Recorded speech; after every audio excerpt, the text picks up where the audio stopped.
সব সময় চাই যে এই সংসার আমাদের জ্ঞানী বলবে, বুদ্ধিমান বলবে, বুঝদার বলবে, কিন্তু মূর্খ মূর্খ যেন কেউ না বলে। মূর্খ শব্দটা আমরা কেউ শুনতে চাই না, দূরে পালাতে থাকি। কিন্তু একটা সত্যি সবার কাছে অজানা, যে মূর্খ হওয়া হলো বুদ্ধিমান হওয়ার দিকে সর্বপ্রথম পদক্ষেপ।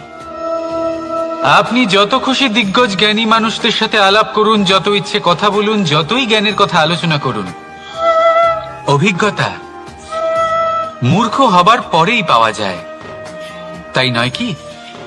মূর্খ হবার পরে আপনি এটা বুঝতে পারবেন যে কি করা উচিত নয়। জ্ঞানী ব্যক্তি আপনাকে এটা বলবেন যে কি করা উচিত। আর এই সংসারে কি করা উচিত তার থেকেও অনেক বড় জ্ঞান হলো কি করা উচিত নয়। সেই জন্য সব সময় মনে রাখবেন, আপনার করা কিছু ভুল, আপনাকে যদি কেউ মূর্খ বানিয়ে থাকে, ছল চাতুরি করে থাকে, তাহলে কোনো ব্যাপার নয়, এটা শেষ পর্যন্ত আপনাকে আরো বুদ্ধিমান করে তুলবে। এই মুহূর্তে ধন্যাত্মক থাকুন, এই সংসার আপনাকে অবশ্যই জ্ঞানী বলবে। রাধা রাধা।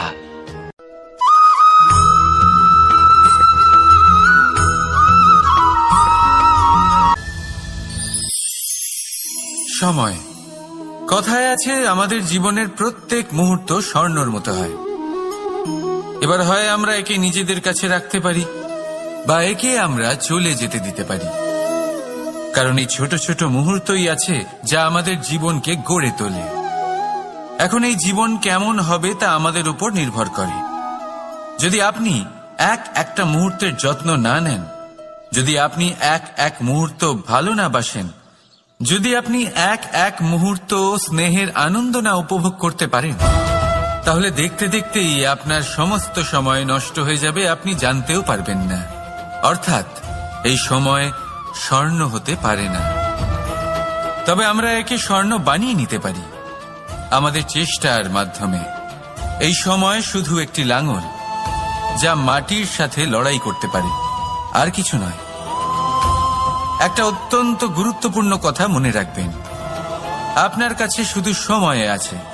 এবার আপনি এটা দিয়ে স্বর্ণ বানাবেন, না ঘুমিয়ে স্বপ্ন দেখে একে নষ্ট করবেন, সিদ্ধান্ত আপনারই। রাধা রাধা।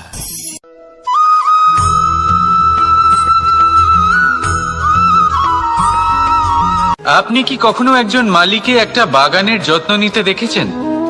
যদি কখনো একটা গাছে উই ধরে যায়, মালি তখন শুধু সেই গাছের নয়, সমস্ত বাগানের চিকিৎসা করায়।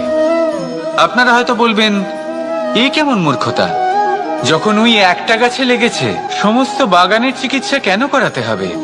এ তো অযথা পরিশ্রম করা। কিন্তু মালি খুব ভালো করে জানে যে উই হয়তো একটা গাছে লেগেছে, কিন্তু তা সমস্ত বাগানকে নাশ করে দিতে পারে। এবার মালির এই শিক্ষা, এই জ্ঞান অন্য অনেক জায়গাতে প্রযোজ্য। এই সংসারে আমরা শুধুমাত্র নিজের পরিবারের কথাই চিন্তা করি, তাদের যত্ন নিই, চেষ্টা করি যেন তারা ভালো থাকেন, সুখে থাকেন। আর সেই সময় এই সমাজের কিছু বিরোধী মনোভাব এই সমাজকে গ্রাস করে ফেলে, এই সমাজকে নষ্ট করে ফেলে। কিন্তু আমাদের নজর শুধু আমাদের পরিবারে থাকে। সেই জন্য যখন কথা ওঠে রাষ্ট্রের, দেশের, তখন তার জন্য সিদ্ধান্ত নিতে হবে, তখন তার জন্য ত্যাগ করতে হবে। আর মনে রাখবেন, যে সমস্যায় আসুক তার সমাধান পূর্ণরূপে বাঞ্ছনীয়।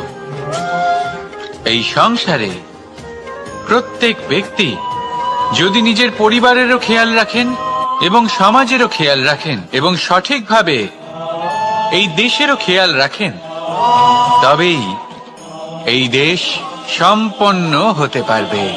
তাহলে আপনিও সেই প্রয়াস করুন, আর আমার সাথে ভালোবেসে বলুন, রাধা রাধা।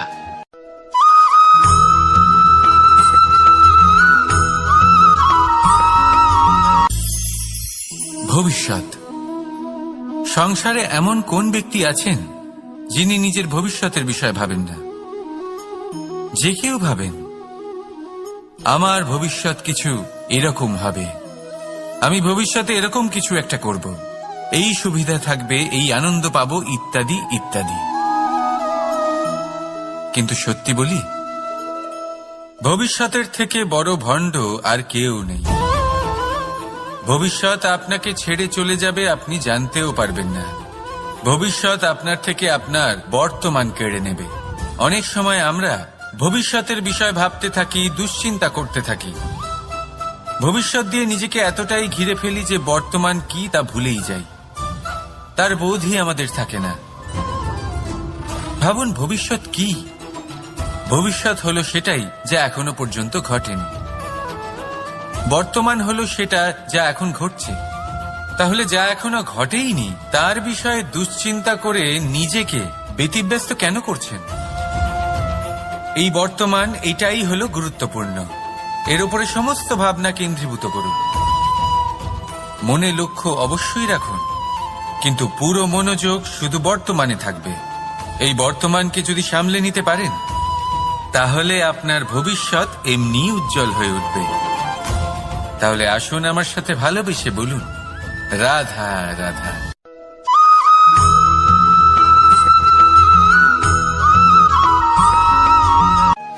কথায় বলা হয়, জীবনে ভালোবাসাই হলো সুখের মূল।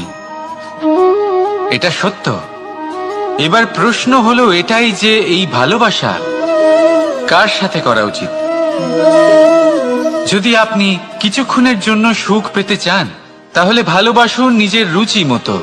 যদি আপনি কিছুদিনের জন্য সুখ পেতে চান, ভালোবাসুন নিজের বন্ধুদের। যদি আপনি কয়েক মাসের জন্য, কয়েক বছর বা অনেক বছরের জন্য সুখী হতে চান, তাহলে ভালোবাসুন নিজের পরিবারকে, মাতা পিতা, নিজের সন্তান, স্বামী স্ত্রী, নিজের আত্মীয়দের। কিন্তু যদি আপনি চিরকালের জন্য সুখী হতে চান, তাহলে ভালোবাসতে হবে শুধু নিজের কর্মগুলিকে। কারণ সম্পর্ক যেমনই হোক না কেন, কখনো না কখনো ভেঙে যাবেই। এই সংসার হলো এমনই যে যাদের সঙ্গ আমরা পাই, তাদের সঙ্গ একদিন ত্যাগ করতে হয়। শুধু কর্মই হলো এমন এক সঙ্গ যা কখনো আপনাকে ত্যাগ করবে না। আপনার মৃত্যুর পরেও এই কর্ম আপনাকে বাঁচিয়ে রাখবে। তাই সবসময় মনে রাখবেন, এই কর্ম ধর্ম মনে করে পালন করা উচিত। জীবনের শেষ মুহূর্ত পর্যন্ত কর্মকে ভালোবাসুন। জীবনের শেষ মুহূর্ত পর্যন্ত সুখে থাকবেন। আর আমি তো সবসময় বলি, শুধু কর্ম করতে থাকো, ফলের চিন্তা করো না। তাহলে আসুন আর আমার সাথে ভালোবেসে বলুন, রাধা রাধা।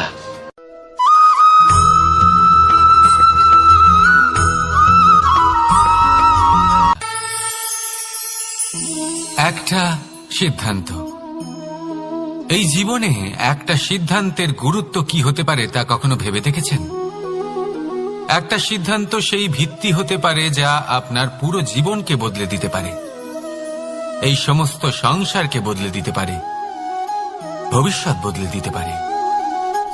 এই সিদ্ধান্ত যে কোন রাস্তা চয়ন করতে হবে, সেই সিদ্ধান্ত যে কখন সামনে এগোতে হবে আর কখন থেমে যেতে হবে, সেই সিদ্ধান্ত যে কখন যুদ্ধ করতে হবে আর কখন নিজেকে পিছু পা হতে হবে। এই সিদ্ধান্ত হলো খুব গুরুত্বপূর্ণ। আর আপনি তো এই সংসারে একা নন, তাই আপনার একটা সিদ্ধান্ত শুধু আপনার জন্যই নয়, সমস্ত সংসারের জন্য গুরুত্বপূর্ণ হতে পারে। এবার এই সিদ্ধান্ত আপনারই হবে। ভাবনা চিন্তা করে নেবেন, সাফল্য পাবেন। রাধা রাধা।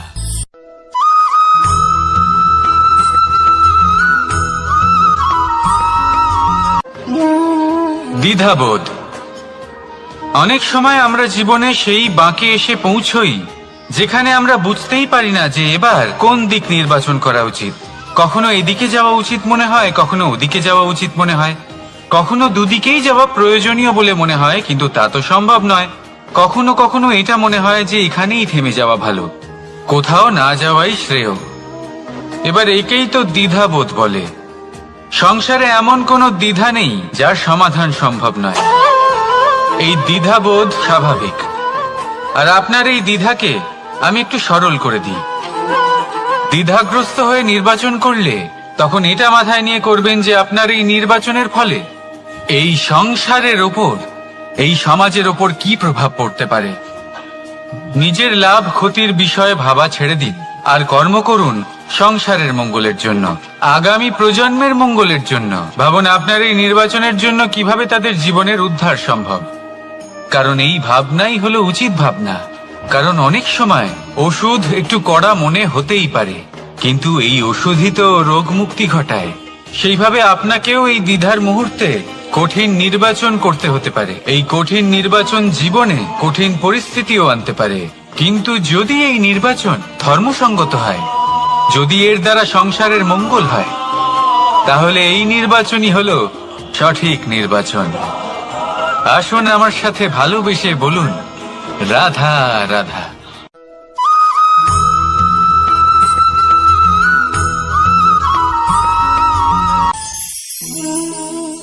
অহংকার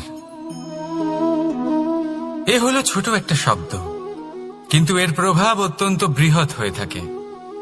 আর সব থেকে বড় সমস্যা হলো মানুষ আজ অবধি বুঝতেই পারেনি যে এই অহংকারের বাস্তব রূপ কিরকম। কেউ একে গর্বের নাম দেন, কেউ একে আত্মসম্মানের নাম দিয়ে থাকেন, এবং কোথাও একটা এমন সময় চলে আসে যখন সময় এই অহংকারকে ভেঙে খান খান করে দেয়। আর তখন না গর্ব আপনাকে বাঁচাতে পারে, না আপনার আত্মসম্মান। এখন যদি আপনাকে উদাহরণ দিই, তাহলে যেখানে আপনি বসে আছেন সেই ঘরেই ওপরে তাকান, সেই ছাদের দিকে।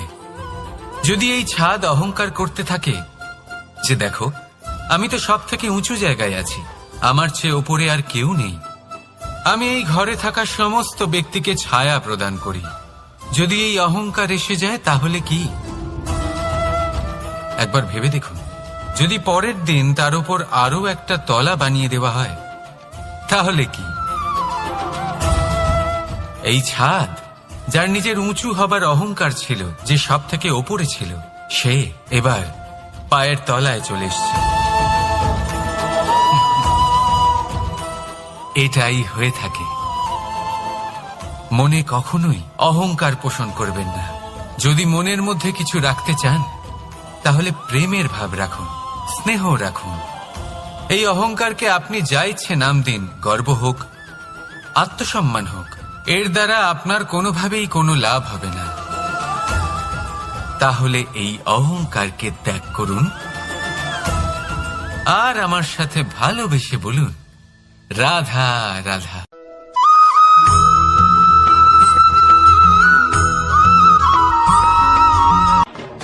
মানুষ নানান ধরনের বাসনা পোষণ করেন, তাদের নানান ইচ্ছে থাকে, অভিলাষা থাকে, নানান কামনা করতে থাকেন, স্বপ্ন দেখেন, প্রার্থনা করেন যেন তা সফল হয়, নিজের সম্পন্নতা কামনা করেন, আর শেষে নিরাশ হয়ে যান কারণ এসব কিছুই পান না।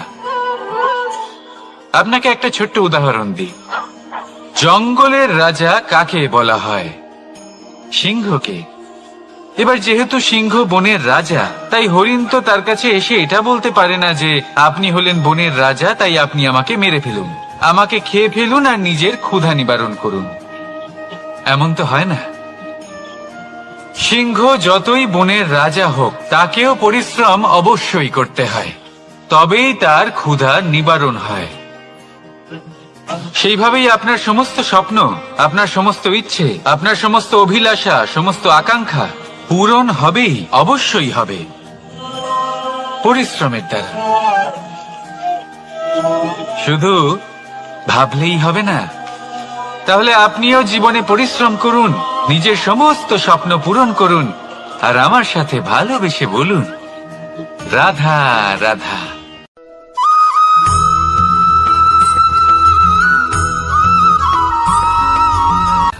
জীবনের এই পথে এগোতে এগোতে আমরা কোথাও থেমে যাই। আমরা জানি না কেন। আমরা চেষ্টা করি যেন আমরা সামনে এগোতে পারি, কিন্তু এরকম হয় না। কি কারণ হতে পারে এর? আসুন আমি আপনাকে বোঝাই। মনে করুন আপনি কোনো রাস্তায় হাঁটছেন, আপনার পা মুচকে গেল, আপনি পায়ে আঘাত পেলেন। এখন এই আঘাত যদি আপনাকে পথ চলতে বাধা দেয় তখন আপনি থেমে যান। যদি আপনার ভাবনা চিন্তা ক্ষুদ্র হয় তাহলে আপনি জীবনে কখনোই এগোতে পারবেন না। ভেঙে যাওয়া কলম দিয়ে আপনি কখনো চিঠি লিখতে পারবেন না। ঠিক সেইভাবেই যদি আপনার মনে অন্যের জন্য হিংসা থাকে তাহলে আপনি আপনার নিজের ভাগ্য লিখতেই পারবেন না। কাজের প্রতি আলস্য আপনাকে কখনো ধনী হতে দেবেই না, আর ধনের প্রতি লোভ তা আপনাকে কখনো মহান হতে দেবে না।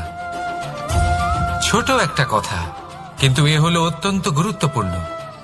ভাবনা চিন্তা অবশ্যই করুন, আর বোঝার চেষ্টা করুন সেটা যা আপনি বুঝতে চান। হতে পারে আপনি এমন কোনো পথ খুঁজে পেলেন যার ফলে আপনি কোনো খারাপ পথে যেতে যেতে থেমে গেলেন, বা আপনি এমন কোনো অর্থ খুঁজে পেলেন যা আপনাকে মহান হবার পথে অগ্রসর করে দিল। রাধা রাধা।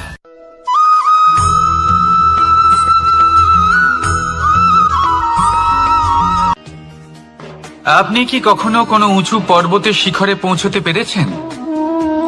যদি পৌঁছে থাকেন বা যদি আপনি কোনো উঁচু পর্বতের শিখরে যান তাহলে ভালো করে দেখবেন, আপনি যত উঁচুতে অগ্রসর হতে থাকবেন আস্তে আস্তে সমস্ত বনস্পতি বিলুপ্ত হতে থাকে।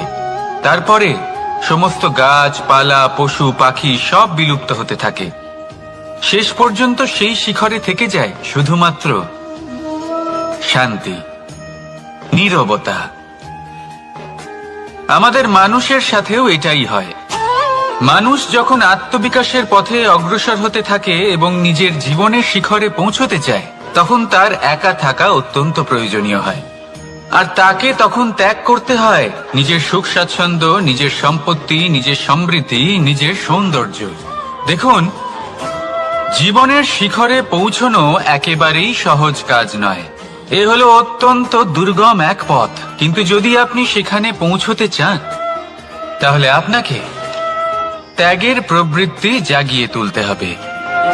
ত্যাগ কি সেটা জানতে হবে, কারণ ত্যাগের ফলেই মনে শান্তি আসে, আর সেই শান্তির ফলে মনে উৎপন্ন হয় প্রেম। আর এই প্রেমই হলো জীবনের অন্তিম লক্ষ্য। তাহলে আসুন আমার সাথে ভালোবেসে বলুন, রাধা রাধা।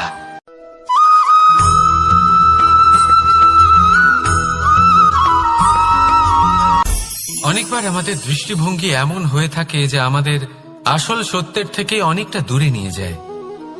আমরা যেরকম দেখি সেরকম সবসময় হয় না। এবারে দেখুন না, আমরা মানুষেরা, আমাদের ভালো লাগে।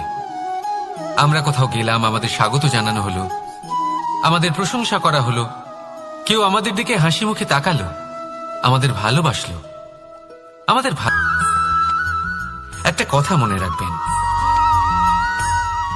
এই হাসি সবার জন্যই হয়।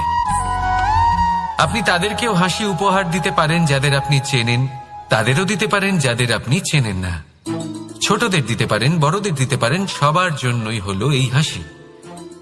কিন্তু ক্রোধ, ক্রোধ তাদের উপরেই আসে যাদের আমরা জীবনে কখনো হারাতে চাই না, যাদেরকে আমরা অসম্ভব ভালোবাসি, যাদের জন্য আমরা আশা করি যে তাদের জীবনের পরবর্তী সময় সব সময় সুখময় হোক, উজ্জ্বল হোক। সেই জন্য আপনার জীবনের সমস্ত সেই ব্যক্তি যারা আপনার উপরে ক্রুদ্ধ হন, কটাক্ষ করেন, জরুরি নয় তিনি আপনার শত্রুই হবেন। হতে পারে সে হলো আপনার শুভাকাঙ্ক্ষী, যিনি আপনার শুধুমাত্র ভালোই চান, যিনি আপনার জন্য একটা সুন্দর ভবিষ্যৎ চান। সেই জন্য সব সময় মন দিয়ে অন্যের কথা বোঝার প্রয়াস করুন। আপনি জানতে পারবেন তাদের কর্মের ধর্ম কি হতে পারে, আপনি জানতে পারবেন তাদের ক্রোধের মর্ম কি হতে পারে। রাধা রাধা।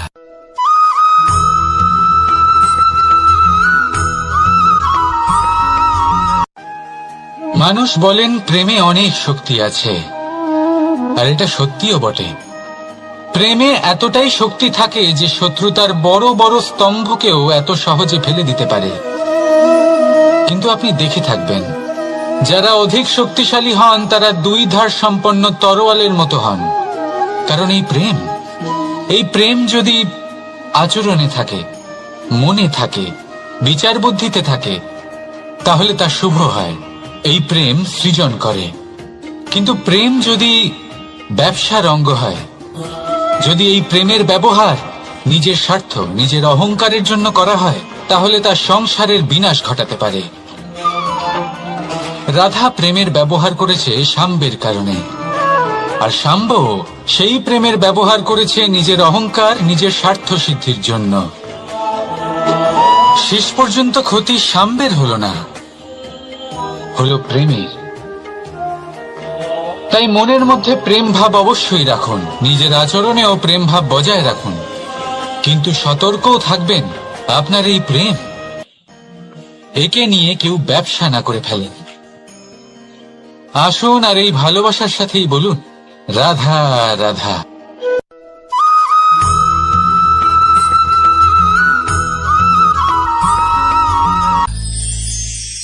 আমরা অনেকবার লোকের থেকে এই কথা শুনেছি, জীবনে যখনই ধন অর্জন করবে বাঁচিয়ে রাখবে। কি হয়, কঠিন পরিস্থিতিতে আপনার খারাপ সময় তা আপনার কাজে আসে। কিন্তু এই কথা কি 100% সত্যি? ভাবুন, এই সমস্ত ধন যে আপনি অর্জন করেছেন তা কি আপনাকে সুস্বাস্থ্য দিতে পারবে? এই সমস্ত ধন কি আপনাকে সুখ এনে দিতে পারবে?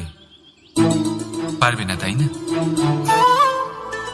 চলুন আমি আপনাকে একটা কথা বলি। পরমেশ্বর,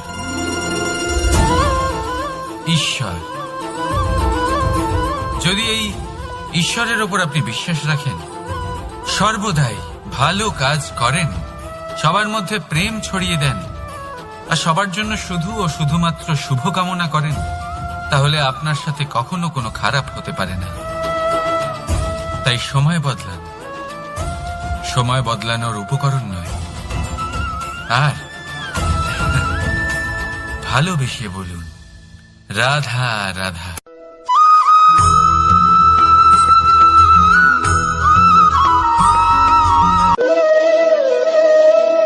ফলটা দেখছেন আপনি? এটা সেই ফল যেটা গাছের সবচেয়ে উঁচু ডালে পাওয়া যায়, কিন্তু যখন এটা খসে পড়ে তখন এটা আকাশের দিকে যায় না যা ওপরে আছে, সে যায় সেই ভূমির দিকে যে নিচ থেকে তার দিকে তাকিয়ে থাকে। কেন? কারণ এই ফলের নিজের উচ্চতার ধারণা মাটির থেকে নিজের দূরত্ব দেখে হয়। এই ব্যাপারটাই আমাদের মানুষের জন্যও খাটে।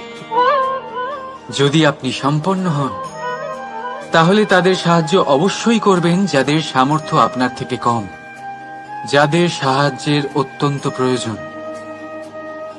আপনার সামর্থ্য বেশি কারণ তাদের আপনার থেকে সামর্থ্য কম। দেখুন, জীবনে আনন্দ শুধু বড় হওয়ায় নয়, বরং তাদের সাহায্য করেও আছে যারা কোনো কারণবশত আপনার থেকে নিচে রয়ে গেছেন।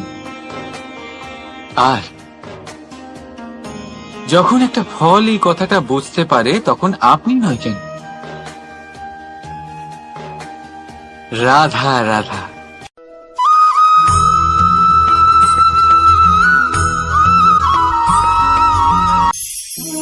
আমরা জীবনে এমন অনেক মানুষকে চিনি যারা অত্যন্ত শক্তিশালী, নিজের পরীক্ষা দিতে কখনো পিছপা হন না, খুব কঠোর হন, আত্মপ্রত্যয়ী হন, কিন্তু তাও তারা সাফল্য পান না।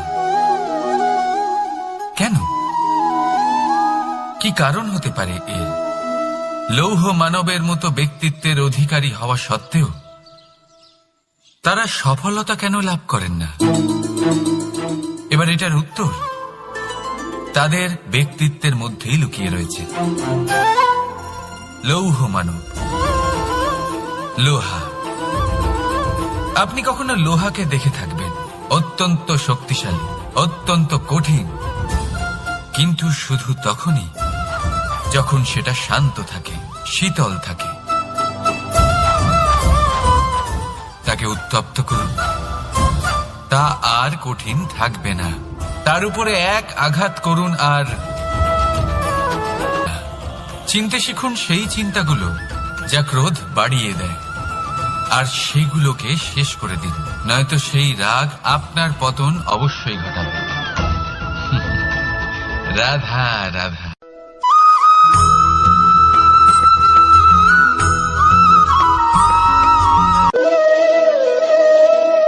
ফলটা দেখছেন আপনি? এটা সেই ফল যেটা গাছের সবচেয়ে উঁচু ডালে পাওয়া যায়, কিন্তু যখন এটা খসে পড়ে তখন এটা আকাশের দিকে যায় না যা ওপরে আছে, সে যায় সেই ভূমির দিকে যে নিচ থেকে তার দিকে তাকিয়ে থাকে। কেন? কারণ এই ফলের নিজের উচ্চতার ধারণা মাটির থেকে নিজের দূরত্ব দেখে হয়। এই ব্যাপারটাই আমাদের মানুষের জন্যও খাটে। যদি আপনি সম্পন্ন হন তাহলে তাদের সাহায্য অবশ্যই করবেন যাদের সামর্থ্য আপনার থেকে কম, যাদের সাহায্যের অত্যন্ত প্রয়োজন। আপনার সামর্থ্য বেশি কারণ তাদের আপনার থেকে সামর্থ্য কম। দেখুন, জীবনে আনন্দ শুধু বড় হওয়ায় নয়, বরং তাদের সাহায্য করেও আছে যারা কোনো কারণবশত আপনার থেকে নিচে রয়ে গেছেন। আর যখন একটা ফল এই কথাটা বুঝতে পারে তখন আপনি নয় কেন? রাধা রাধা।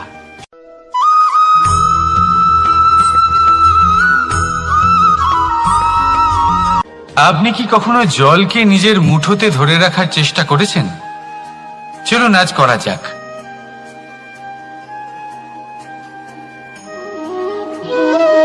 যদি আপনি নিজের মুঠো জোরে বন্ধ করেন, জল ধরে রাখতে পারবেন না। যদি আপনি তাকে এমনি বইতে দেন,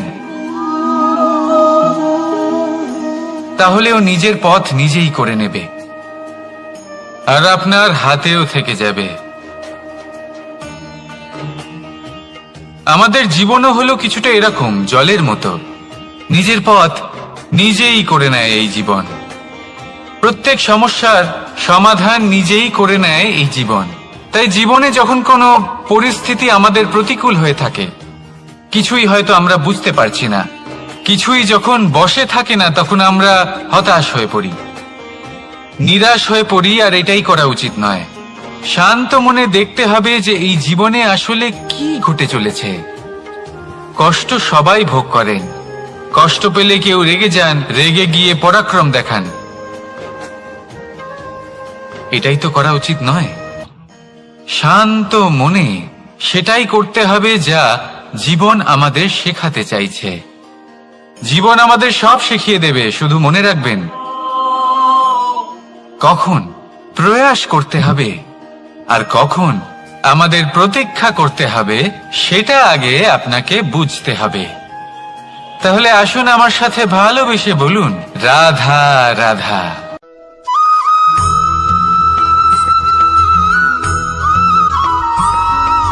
সময় বড়ই বিচিত্র অনুভব দেয়। যখন অপেক্ষা করছেন তখন অনেক লম্বা হয়ে যায়। প্রতিটা মুহূর্ত একটা গোটা দিনের মতো মনে হয়। ঠিক সেইভাবেই যদি কোথাও যেতে দেরি হয়, তখন সময় দৌড়তে থাকে। প্রসন্নতায় বয়ে যায় আর নিরাশায় থমকে যায়। আপনদের সাথে থাকলে সময়ের খেয়ালই থাকে না। শত্রুদের সাথে থাকলে সেই সময়ই খারাপ হয়ে যায়। কিন্তু এটাই কি সত্যি বাস্তব? না, সময় তো সময়ই হয়, নিজের গতিতেই চলে সে। শুধু সেই গতির আভাস আমাদের মানসিক অবস্থা অনুযায়ী বদলে যেতে থাকে। তাই এই সমস্যা সময়ের নয়, আমাদের মানসিকতা। তাই নিজেকে খুশি রাখুন, অন্যদেরও খুশি রাখুন। আগের সমস্ত ঘটনা ভুলে যান আর একটা উজ্জ্বল ভবিষ্যতের দিকে অগ্রসর হন। সময় সবসময় ভালোই লাগবে। প্রেম করুন সবার সাথে, সময় সবসময় সুখেই কাটবে। রাধা রাধা।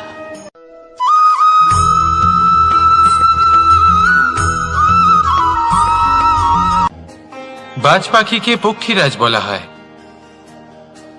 বাজের আয়ু হলো মোটামুটি 70 বছর।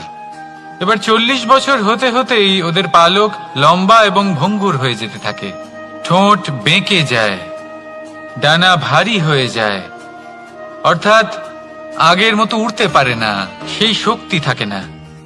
এবার সেই বাজ কি করবে? বাজ সব থেকে কঠিন নির্বাচন করে, নির্বাচন নিজের পুনর্স্থাপনার। সর্বপ্রথম একটা বিশাল পর্বতে যায়, একান্তে নিজের এক বাসস্থান তৈরি করে, আর তারপরে পাথরের সাথে নিজের ঠোঁট বারবার আঘাত করতে করতে সেই ঠোঁট ভেঙে ফেলে। তারপরে সে অপেক্ষা করে সেই ঠোঁট পুনর্নির্মাণ হওয়ার। তারপর সেটাই করে নিজের পালকের সাথে। তারপরে নিজের ডানা থেকে এক এক করে ভারী পালকগুলো ছিঁড়ে ফেলে দেয়। আর তারপর 150 দিনের এই যন্ত্রণা সহ্য করার পরে ও ফিরে পায় নিজের ওড়বার অনন্য ক্ষমতা, সেই শক্তি। আর তারপরে ও জীবনের পরবর্তী 30 বছর বাঁচে। কি বুঝলেন আপনি? যদি ইচ্ছে শক্তি থাকে তাহলে একজন দুর্বলও শক্তিশালী হতে পারে। আপনিও এটাই করুন, নিজের অতীতের যন্ত্রণার বোঝাগুলিকে ত্যাগ করুন আর কল্পনার খোলা আকাশে উন্মুক্ত হয়ে উড়ে বেড়ান। নিজের পুনর্স্থাপনা করুন, তবেই সর্বশ্রেষ্ঠ হতে পারবেন। আর মনে রাখবেন, এই ছোট ছোট পদক্ষেপই বড় বড় শিখরে পৌঁছে দিতে পারে। তাহলে আসুন আর আমার সাথে ভালোবেসে বলুন, রাধা রাধা।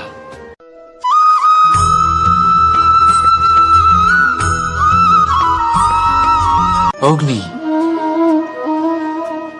জীবনে খুব মহত্বপূর্ণ হয়।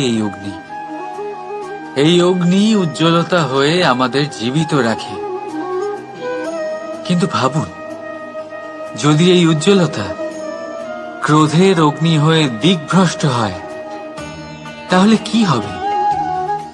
একটা ছোট পাতা দিয়ে শুরু করে গোটা বনকে ছারখার করে দিতে পারে। ঠিক সেরকমই মানুষের ক্রোধের আগুনও অন্যদের তো ভস্ম করেই, কিন্তু তার পূর্বে স্বয়ং নিজেকেই ভস্ম করে দেয়। তাহলে কি করা যায়? কি করে নিয়ন্ত্রণ করা যায় তাকে? উত্তর হলো, তাতে জল ঢেলে দিয়ে, জলের মতো বইতে দিন কি। ঠিক সেইভাবে যেমন সূর্য নিজের অগ্নিকে তেজ বানিয়ে আপনার কাছে পৌঁছে দেয়। এটাই পার্থক্য সূর্যের অগ্নি আর ক্রোধের অগ্নির মধ্যে। সূর্যের অগ্নি বিচ্ছুরিত হয়ে প্রতিফলিত হয়ে আসে, আর সেই জন্যই তাকে তেজ বলা হয়।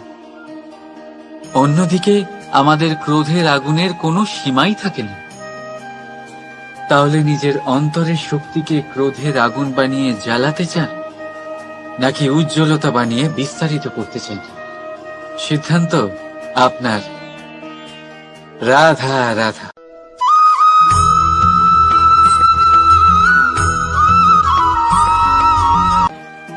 মানুষ, কোন ব্যক্তির নির্মাণ হয় কিভাবে?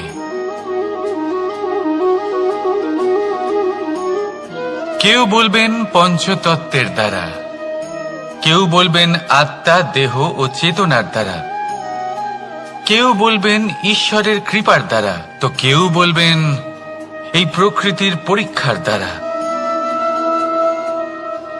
না, মানুষের নির্মাণ হয়ে থাকে বিশ্বাস দ্বারা। ব্যক্তি তখনই গড়ে ওঠেন যখন ব্যক্তিত্ব থাকে, ঠিক কিনা? আর ব্যক্তিত্ব তখনই হবে আর সেরকমই হবে যেরকম বিশ্বাস আপনি নিজের উপরে রাখবেন। যদি আপনি মনে করেন আপনি বিষের ন্যায় হবেন, তাহলে আপনি বিষাক্তই হবেন। যদি আপনি এটা মনে করেন যে আপনি অমৃতের ন্যায় হবেন, তাহলে আপনি অমরই হয়ে যাবেন। যদি আপনি নিজের উপরে বিশ্বাস রাখেন যে আপনি সংসারের সব থেকে উঁচু পর্বতের শিখরে পৌঁছতে পারবেন, তাহলে আপনি অবশ্যই পৌঁছবেন। যদি আপনার এরকম মনে হয় যে আপনি এরকম কখনো করতে পারবেন না, তাহলে এরকম কখনোই হবে না। ভেবে দেখবেন, বিশ্বাসের মধ্যেই বিশ্ব বাস করে থাকে। তো আপনার অস্তিত্ব কেন করবে না? যেমন বিশ্বাস আপনি নিজের উপরে রাখবেন, তেমনই আপনি হয়ে উঠবেন। সেই জন্য নিজের উপরে বিশ্বাস রাখুন। আর হ্যাঁ, ভালোবেসে বলুন, রাধা রাধা।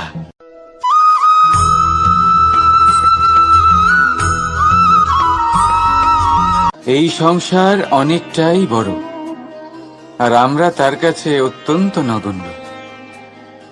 এই সংসারে এমন অনেক মানুষ পাওয়া যায় যারা বোঝান যে এই সংসারটা কতটা বড়, কতটা অদ্ভুত, কতটা সুন্দর। আর এই সংসার রচনা করে পরমেশ্বর কত মহান এক কাজ করেছেন। কিন্তু আপনি এই জীবনে মাত্র কয়েকজন মানুষকেই পাবেন যারা আপনাকে এটা বলবেন যে এই সংসারে আপনি কতটা গুরুত্বপূর্ণ, আপনি কতটা অদ্ভুত। যদি আপনি তাদের সাথে থাকেন তাহলে তারা নতুন কিছু সৃষ্টি করতে পারেন, এই সংসারকে আরো কতটা পবিত্র করতে পারেন। তাই এই সংসারকে গুরুত্ব না দিয়ে সেই মুষ্টিমেয় কিছু মানুষকে গুরুত্ব দিন, কারণ তারাই হলো আপনার আপনজন, আর তারাই আপনাকে সঠিক পথে চালিত করবে। মানুষকে তো বর্ষার স্রোতও বই নিয়ে যেতে পারে, তাকে সাগরও ডুবিয়ে দিতে পারে, কিন্তু গঙ্গা জল সবচেয়ে বেশি শুদ্ধ, কারণ তার কয়েক ফোঁটা মানুষকে মুক্ত করে দেয়। রাধা রাধা।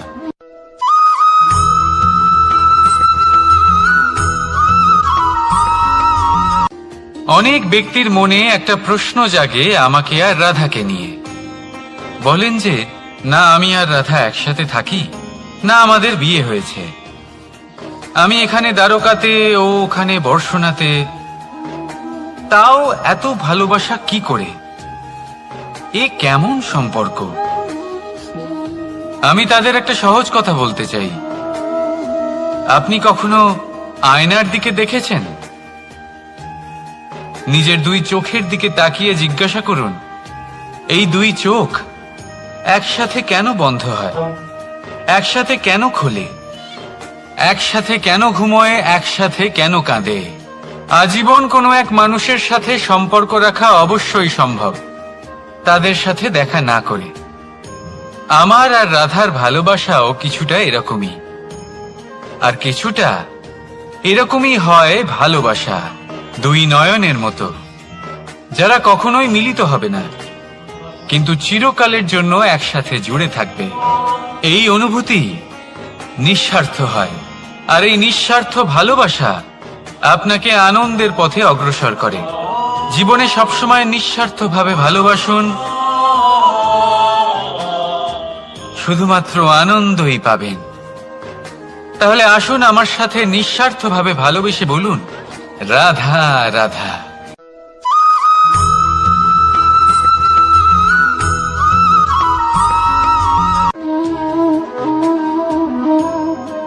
এ হলো একটা পাতলা সুতো। ভাবছি যদি এটা দিয়ে আমি পোশাক বানাই, তাহলে নিজের জন্য কত সুন্দর একটা পোশাক বানাতে পারবো। কিন্তু যদি এটা আমি, চিন্তা করবেন,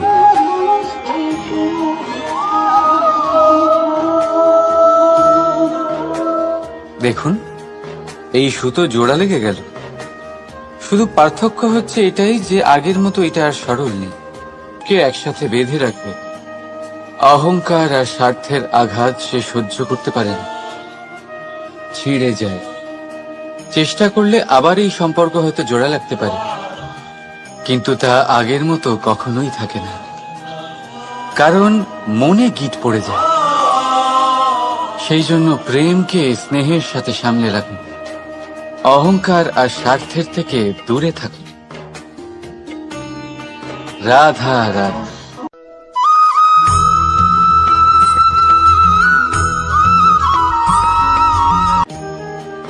যদি সন্তান কোনো দুষ্কর্ম করে, তাহলে সেই অপরাধ শুধু কি সেই সন্তানের? না, যদি সন্তান দুষ্কর্ম করে তাহলে অপরাধী তার মাতা পিতাও, যারা পুত্রমোহর কারণে সেই অনুচিত কাজে তাকে বাধা দেননি।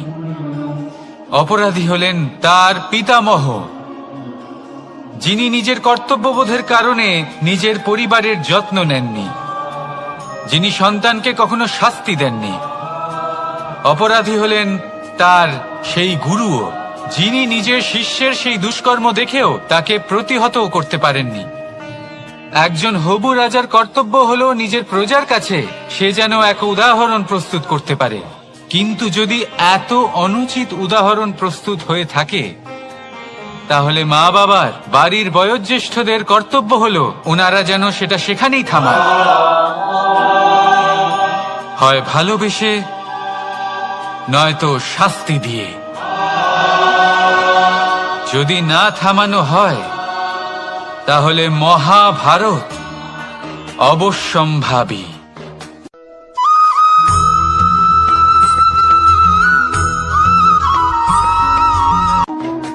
আগুন কি করে? জ্বালায়। সেটা কাঠই হোক, কয়লা হোক, বস্ত্র হোক, যাই আপনি আগুনে দেবেন তা ভস্ম হয়ে যাবে। কিন্তু সোনা, যদি আপনি সোনা আগুনে ফেলেন, তাহলে তা কুন্দন হয়ে নিজের অস্তিত্ব তৈরি করে। যদি আপনি লোহা গরম করেন, তাহলে তা ইস্পাত হয়ে যায়। কেন? কেন হয় এরকম? কারণ তাদের অন্তরের আগুন জ্বালানোর আগুনের থেকে অনেক বেশি তীব্র হয়। এই আগুন হলো পবিত্রতার, এই আগুন হলো নিশ্চয়তার। যদি আপনার লক্ষ্য স্থির থাকে, আপনার ইচ্ছে দৃঢ় হয়, তাহলে কুন্দন হয়ে বেরোবেন, ইস্পাত হয়ে বাঁচবেন, অন্তর থেকে শক্তি পাবেন, আর কেউ আপনার সাথে কোনো অনিষ্ট করতে পারবে না।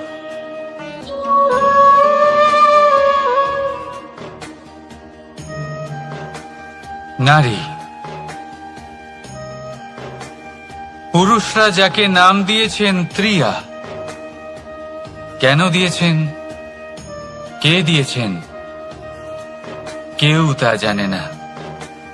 কথায় আছে, পুরুষরা ভাবেন যে ত্রিয়া, ভাবেন একরকম, বলেন অন্য কিছু, আর করেন অন্য কিছুই। কিন্তু সত্যিটা কি এটাই?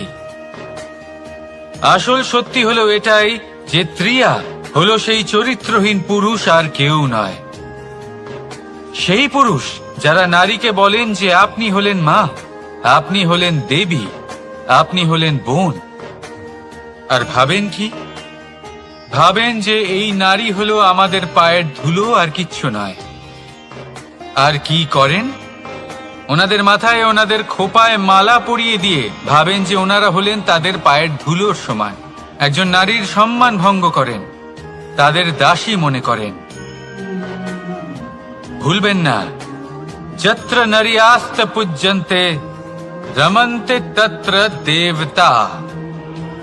অর্থাৎ যেখানে নারীকে পুজো করা হয় সেখানে ঈশ্বর বাস করেন, আর যেখানে নারীকে অপমান করা হয় সেখানে ঈশ্বর এবং ভাগ্য এই দুই রুষ্ট হয়। মনে রাখবেন, যদি নারী কল্যাণকারী হতে পারেন, তাহলে নারী মহাচণ্ডী রূপও ধারণ করতে পারেন। যদি একজন নারী মাতা হয়ে জন্মদান করতে পারেন, তাহলে নারী মৃত্যু হয়ে বিনাশও করতে পারেন। যেখানে নারী অপমানিত হবেন, সেখানে মহান ভারতও মহাভারতের পথে অগ্রসর হতে পারে। তাই মনে রাখবেন, নারীর অপমান যেন কখনোই না ঘটে। আর যদি কোথাও নারীর অপমান হয়, তার অর্থ হলো আপনার বিনাশ আপনার দিকেই আসছে, আর এটা হলো তার প্রথম পদক্ষেপের প্রথম পদধ্বনি। রাধা রাধা।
নারী জন্মসূত্রে কারোর কন্যা, ধর্মসূত্রে কারোর পত্নী, আর কর্মসূত্রে কারোর মা।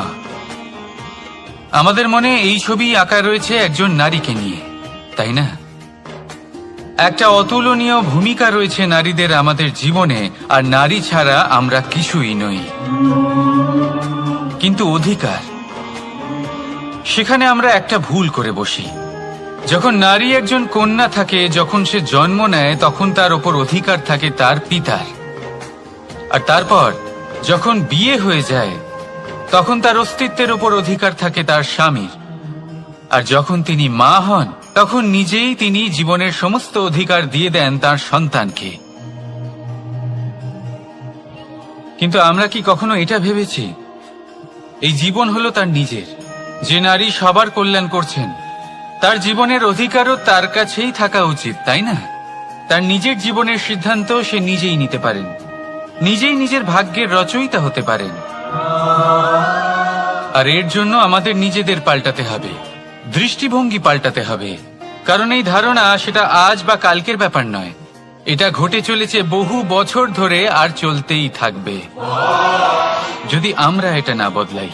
আর এটা তখনই সম্ভব হবে যখন আমরা নিজেদের মধ্যে পরিবর্তন আনব। তাই আজকের পর থেকে, এই মুহূর্ত থেকে, কোনো নারীর ওপর অকারণ অধিকার স্থাপনের আগে সহস্রবার ভেবে দেখবেন। কারণ যখন নারী নিজের অধিকার কেড়ে নিতে বাধ্য হবেন, তখন শুধু এবং শুধুমাত্র বিনাশই ঘটবে। রাধা রাধা।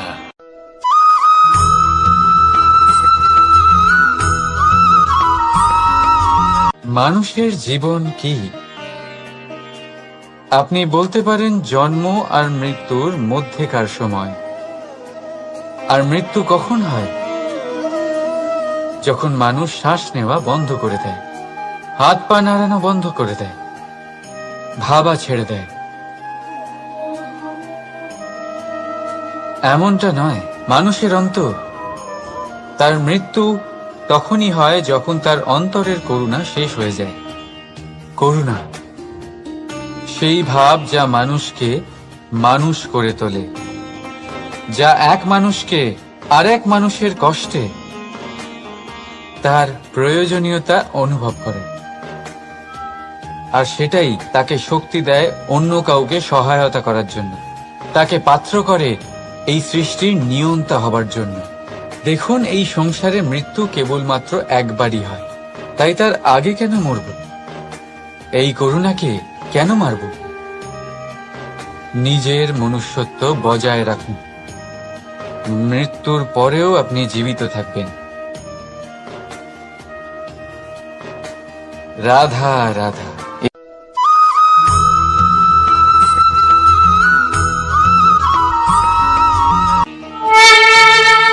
পঞ্চমহাতত্ত্ব, পঞ্চমহাভূত, এদের বিষয়ে আমি আপনাদের সবকিছুই বলে দিয়েছি। কেন? এরা আমাদের জীবনের সব থেকে বড় শিক্ষক। আর এদের থেকে আমরা কি শিক্ষা পাই? নিশ্চিত রূপে এই পঞ্চমহাতত্ত্ব আমাদের দেহের নির্মাণ করে, কিন্তু একটা ষষ্ঠ মহাতত্ত্ব রয়েছে, এমন এক তত্ত্ব যার না কোনো ভার আছে, না কোনো পরিমাণ আছে, কিন্তু তা হলো অত্যন্ত গুরুত্বপূর্ণ। ভাবনা। কেউ একে আত্মা বলে, কেউ একে বিবেক বলে, কেউ একে প্রাণ বলে, আর কেউ বলে চেতনা। এবার এই চেতনা যখন পঞ্চমহাতত্ত্বের সাথে জুড়ে যায়, এক হয়ে যায়, তখন মানুষের জীবনের নির্মাণ হয়। এবার আপনার দেহের নির্মাণ জন্ম থেকেই পঞ্চমহাতত্ত্ব করে দেয়। কিন্তু এই ভাবনা, এই চেতনা, একে আপনি নিজেই এগিয়ে নিয়ে যেতে পারেন। একে দিশা দেখাতে হবে, এর বিকাশ আপনাকেই করতে হবে। কিভাবে? তা আপনার উপর নির্ভর করছে। আপনি এর সদ্ব্যবহারও করতে পারেন, দুর্ব্যবহারও করতে পারেন। এমন এক দিশা দিতে পারেন, এমন সদ্ব্যবহার করতে পারেন যে আপনি নিজেই কোনোদিন ভগবত গীতার জ্ঞান দিলেন। এমন দুর্ব্যবহার করতে পারেন, এমন দিশাও দিতে পারেন যে আপনি হয়তো শকুনের মতোই মহাভারত রচনা করলেন। এই চয়ন আপনারই। শুধু এই চেতনার শুদ্ধতার দিকে বিশেষ নজর রাখতে হবে। যদি এই চেতনা শুদ্ধ হয় তাহলে প্রেম থাকবে, আর যদি এই চেতনা অশুদ্ধ হয় তাহলে বিদ্বেষ হবে। আর আমার মতে সুখ এবং শান্তি প্রেমের দ্বারাই লাভ হবে, বিদ্বেষ দ্বারা নয়। তাহলে আসুন আর আমার সাথে ভালোবেসে বলুন, রাধা রাধা।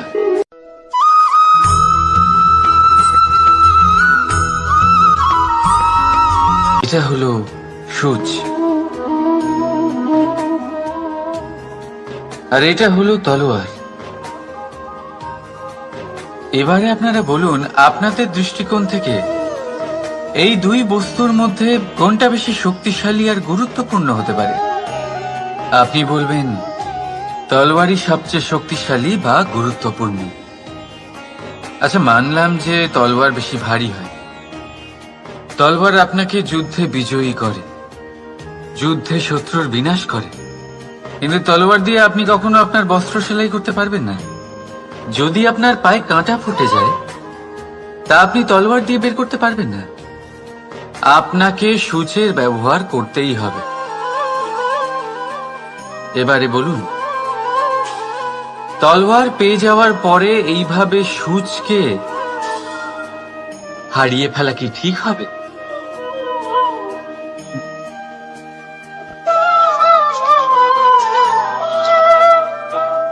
ঠিক সেইভাবেই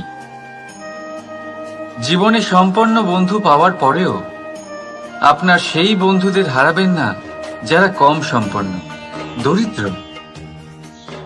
কারণ তারা আপনার সাথে তখন ছিলেন যখন আপনি কিছুই ছিলেন না, আর জীবনে দরকার পড়লে তারাই আপনার কাজে আসবে, সম্পন্ন বন্ধু নয়। তাই যাকে ভালোবেসেছেন তার সাথে বন্ধুত্ব পালন করুন। চিত্ত আনন্দে জেগে উঠবে। রাধা রাধা।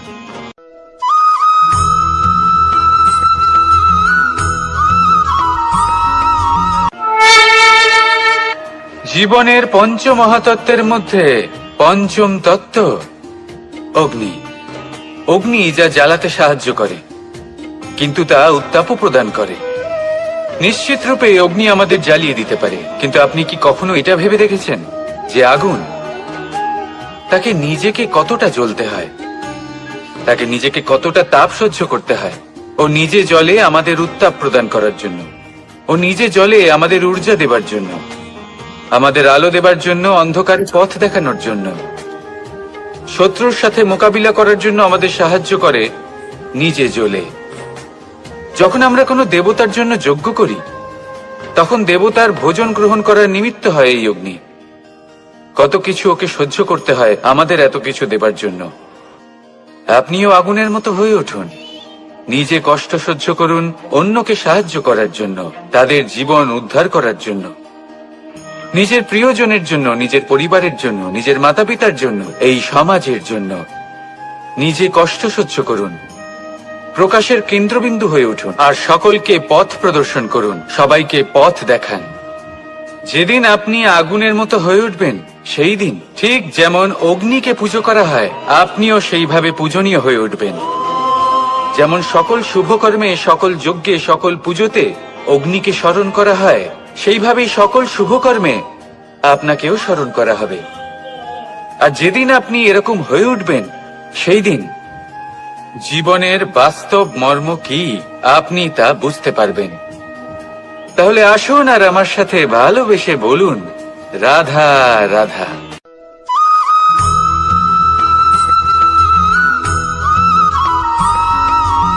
পঞ্চমহাভূত।